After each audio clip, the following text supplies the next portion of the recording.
A small ass drone can absolutely destroy tanks worth crores.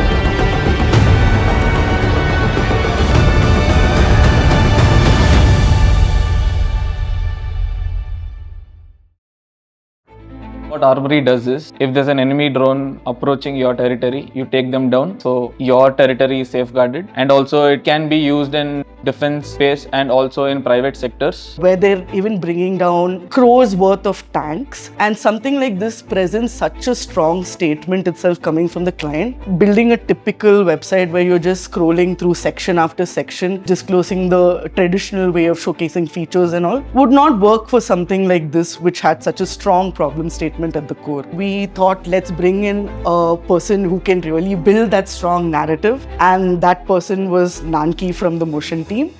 My job at that time was to sift through the references, understand how they approach the narrative, why does the narrative even work, what is the underlying structure in these websites that make them work. While trying to understand the why behind it, I came to the core purpose, which became the statement of purpose for the website. We are building for sovereignty over the sky. Now, how do you translate those words into visual imagery so that it actually matches that energy was a very difficult challenge, because every time I show a render, they'll be like, something is not right.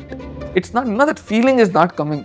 Now I am sitting and understanding, what is this feeling? What are you trying to get out of it? There was a whole lot of unlearning I had to do on this project. Really understand and break down what a whole new idea for a website itself could look like. One of my friend's wedding was in Delhi, so I traveled to Delhi and ended up meeting the founders of Armory. We got some real footages of the product to actually match the materials of how the real product is looking like. At this point of time, we're working parallelly. So I was also trying to iterate how do we get the lighting, the material, the textures so that it looks photoreal.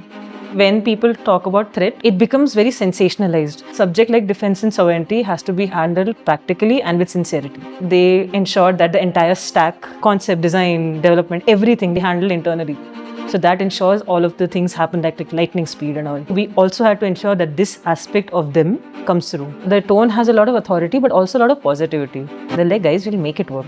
We were in conversation with Hiral and Kaushik because they had very good experience in building experiential websites. For example, the one that they have, Wow Factories.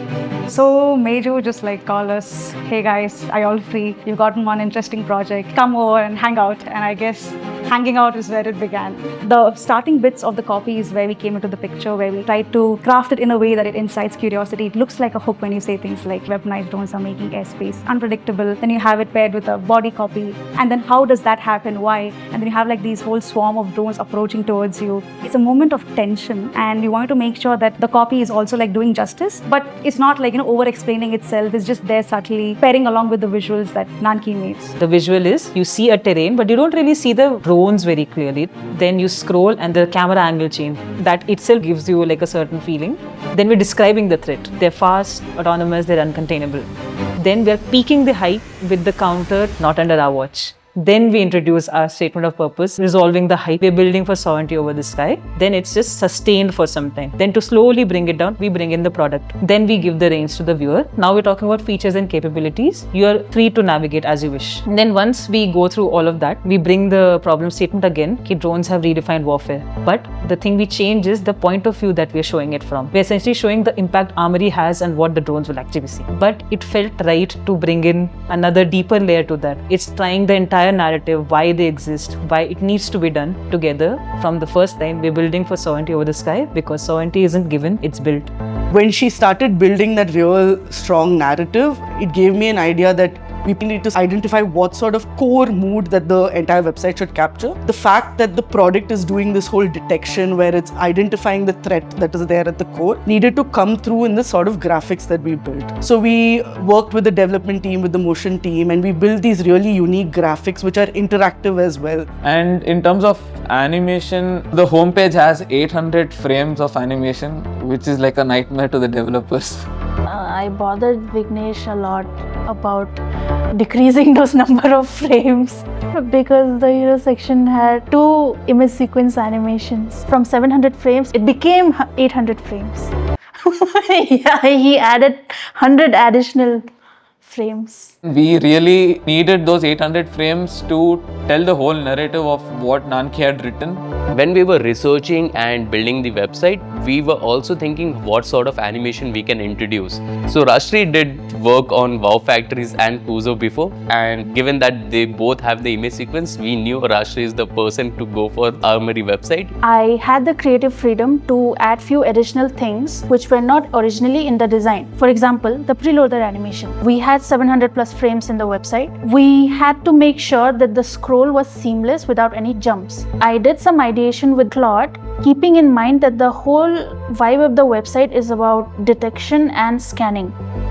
So whatever we planned for the Armory website, we actually saw a good overview after 2 weeks. Once they announced their contract with Ministry of Defense, we were using more than 700 frames on the hero section for the image sequence. Everything was added to Bunny. We have utilized over 900 GB in total bandwidth. Now that in Webflow itself would have costed them $399 per month. Using Bunny, we just spent like $25. So the other elements which I've added in the website during the development phase was the Ritter animation, 404 page, the shiny logo in the photo, which actually made me feel like, yeah, I actually contributed something. We all tried to play on our strengths and our weaknesses, got mad at each other, but still resolved things. I think finally I did achieve the feeling they were looking for, and I think they're happy about it. I don't know if I'll ever get a chance to do something this insane again, to be honest, and I'm happy to have been a part of it. It was a very good evidence of seeing how so many different mediums like came together and collaborated to create something really cool, I guess.